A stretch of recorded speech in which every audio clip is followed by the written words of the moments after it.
esta es la última parte de nuestro material. Aquí vamos a revisar la dependencia de la constante de equilibrio con la temperatura. Entonces vamos a retomar la ecuación que relaciona delta G de reacción estándar con la constante de equilibrio de presiones, ¿no? Como en el ejercicio que vimos anteriormente, al despejar el logaritmo neperiano de K sub P nos queda esta relación. Entonces fíjense que es importante destacar que K sub P depende de la constante de equilibrio, depende de la temperatura, no solo por el término RT, o sea, no solo por el término la temperatura que aparece en el denominador en esta expresión, sino también por la dependencia del delta G de reacción con la temperatura. Acuérdense que el delta G estándar de reacción varía con la temperatura, por eso es que en el comienzo de las tablas nos indica qué temperaturas son válidos los valores que allí se encuentran, que como ya hemos dicho, generalmente es a 298 Kelvin. Si se cambia la temperatura, el delta G de reacción también cambia, ¿no? Entonces, lo importante aquí es, de nuevo, que la constante de equilibrio es función de la temperatura, tanto por este término en el denominador como por la dependencia del delta G estándar con la temperatura. Ahora vamos a calcular el valor de la constante de equilibrio a una temperatura diferente de la temperatura que nos estén dando. Entonces vayan un momento a las clases de equilibrio químico en química general y fíjense que los ejercicios siempre comenzaban con la constante de equilibrio para la siguiente reacción a tantos grados centígrados, y por eso era que el valor de la constante que nos daba el ejercicio o que se calculaba con el ejercicio era válida para esa temperatura. Cuando queremos conocer el valor de la constante a otra temperatura, podemos usar las ecuaciones que vamos a ver a continuación, ¿no? Entonces fíjense, tomamos este despeje y como sabemos que delta G estándar es igual a esta relación al delta H estándar menos T por delta S estándar, lo sustituimos y esta fracción la podemos separar en dos términos. Entonces nos queda menos delta H estándar sobre RT, aquí está el primer término, luego menos por menos da más delta S por T sobre RT, pero entonces esta T se nos cancela y nos queda esta otra expresión. Ahora con esa expresión que encontramos vamos a considerar las temperaturas T1 y T2. Entonces las escribimos para cada caso. En el caso de la temperatura T1 tendríamos una constante de equilibrio en presiones que depende de esa T1. A esta ecuación en azul la vamos a llamar ecuación 1 y escribimos la misma ecuación pero para una temperatura diferente T2, y esta ecuación la llamamos ecuación 2, la que está en anaranjado.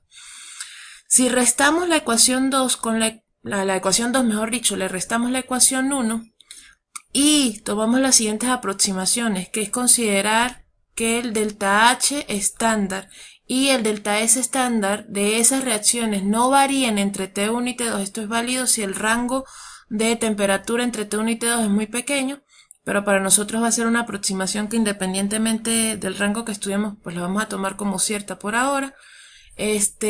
Vamos a ver lo siguiente. Si restamos a la ecuación 2, le restamos la ecuación 1, entonces sería toda esta ecuación menos esta. Entonces nos quedaría logaritmo neperiano de K a la temperatura 2, aquí está, menos el logaritmo neperiano de la constante a la temperatura 1, aquí aparece.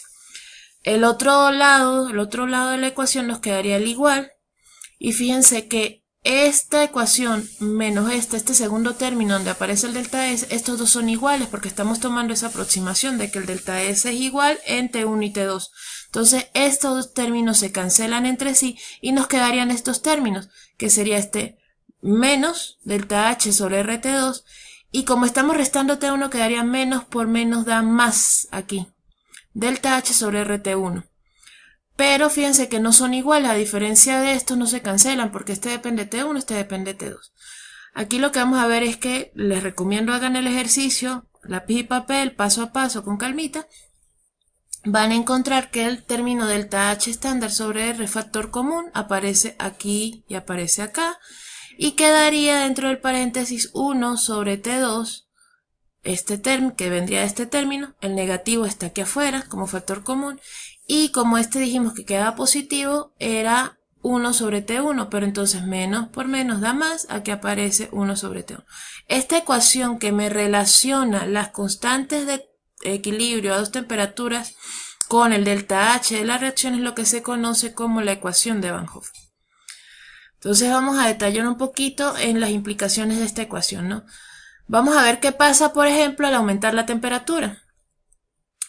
Entonces aquí tenemos dos casos de estudio. Si la reacción es endotérmica recuerden que se refiere a un delta H mayor que 0, aquí faltó el cerito, para aplicarlo en esta ecuación sería un delta H estándar mayor que 0 o positivo.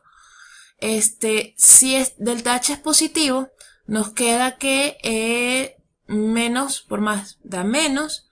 Fíjense que aumentar la temperatura quiere decir que T2 es mayor que T1. Entonces al dividir 1 entre un número más grande y restarle 1 sobre un número más pequeño, esta fracción, este término va a ser mayor que va a dominar. Entonces todo lo que está en el paréntesis quedaría negativo. Menos todo lo del paréntesis, o sea el negativo del paréntesis por el positivo del delta H queda menos, pero por este menos queda más. O sea, todo este término queda positivo. Para que este lado sea positivo, lo que nos quiere decir es que esta resta, este término es mayor que este. Entonces, en otras palabras, la constante a la temperatura 2 es mayor que la constante a la temperatura 1, que es lo que dice aquí. Si eso es verdad, lo que nos está diciendo es que al aumentar T, porque ese es el efecto que estamos considerando, aumentar T es decir que T2 sea mayor que T1, lo que nos dice es que la constante también aumenta. Si la constante de reacción aumenta, ustedes recordarán por química 11 que si la constante es más grande, lo que se favorece en la reacción es la formación de los productos. Caso contrario ocurre si la reacción es exotérmica y ahí le aumentamos la temperatura. Si la reacción es exotérmica, recuerden que delta H es negativo o menor que 0. Entonces nos queda, de nuevo, al aumentar la temperatura, el paréntesis se vuelve un número negativo, porque este término que es negativo va a ser más grande que este término, ¿no? Entonces, negativo. Por el delta H que es negativo, da positivo, pero por este menos, este lado queda negativo. Es decir, esta resta nos daría un número negativo. Que es para que ese número sea negativo, quiere decir que este término es más grande que este. Es decir, la constante a la temperatura 1 es más grande que la constante a la temperatura 2, que es lo que dice aquí. O en otras palabras, al aumentar la temperatura, lo que estamos haciendo es disminuir la constante de equilibrio. Si la constante de equilibrio es más pequeña, al aumentar la temperatura, lo que hacemos es favorecer la formación de reactantes, es decir, en otras palabras, favorecer el equilibrio hacia la izquierda. Aquí tenemos un pequeño ejemplo. Nos dicen, conociendo el K sub P para la reacción de nuevo, nuestra amiga reacción síntesis del amoníaco a 298, eso lo calculamos en el ejemplo 1, en uno de los videos anteriores. Nos dice, hay el valor de K sub P ahora a 500 Kelvin. O sea, ya conocemos el valor de la constante a temperatura ambiente, ahora no lo piden a 500, vamos a ver qué pasa. Entonces vamos a escribir aquí los datos. Tenemos la temperatura 1, que es la temperatura a la que conocemos la constante de equilibrio. Recuerden, esto se calculó en el ejemplo 1. Entonces a T1, que es 298 Kelvin, tenemos el valor de la constante. Ahora nos están preguntando T2, que es 500 Kelvin, ¿cuál es el valor de la constante? Perdón, esta es nuestra incógnita. El delta H de esta reacción, que también lo calculamos en uno de los ejercicios anteriores, nos dio menos 91,8 kJ por mol. Entonces tenemos la ecuación de Van Hoff. Despejando lo que estamos buscando, que es la constante de la temperatura 2, nos queda esta expresión y simplemente sustituimos los valores. Entonces, el logaritmo neperiano de K sub P, aquí está, acuérdense que el K sub P es una constante, un valor adimensional, una constante, menos delta H. Delta H está expresado de nuevo en kilojoule por mol, pero como va dividido entre la constante del gas universal, la constante universal del gas ideal, que está en Joule sobre Kelvin por mol, colocamos aquí el factor de 10 a la 3.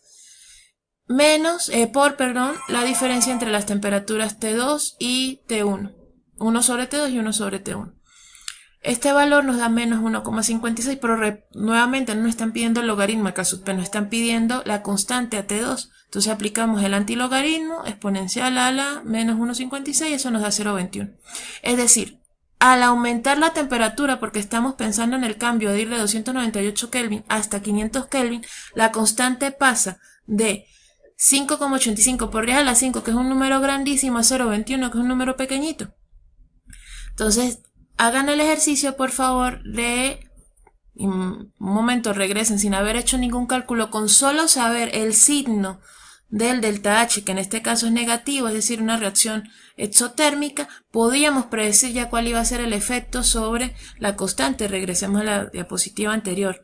Dijimos, para una reacción exotérmica, el efecto de aumentar la temperatura lo que hace es que disminuye, hace que la constante a la temperatura mayor, que este 2, sea pequeña, que en efecto fue el resultado que obtuvimos en este caso, ¿no?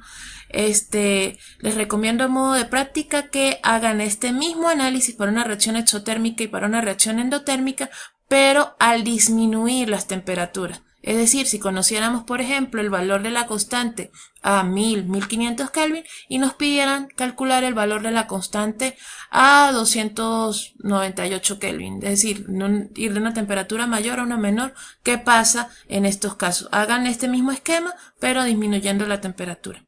Entonces, con esto quedamos bien hasta acá y bueno, cualquier cosa les estaré enviando nuevo material. Saludos.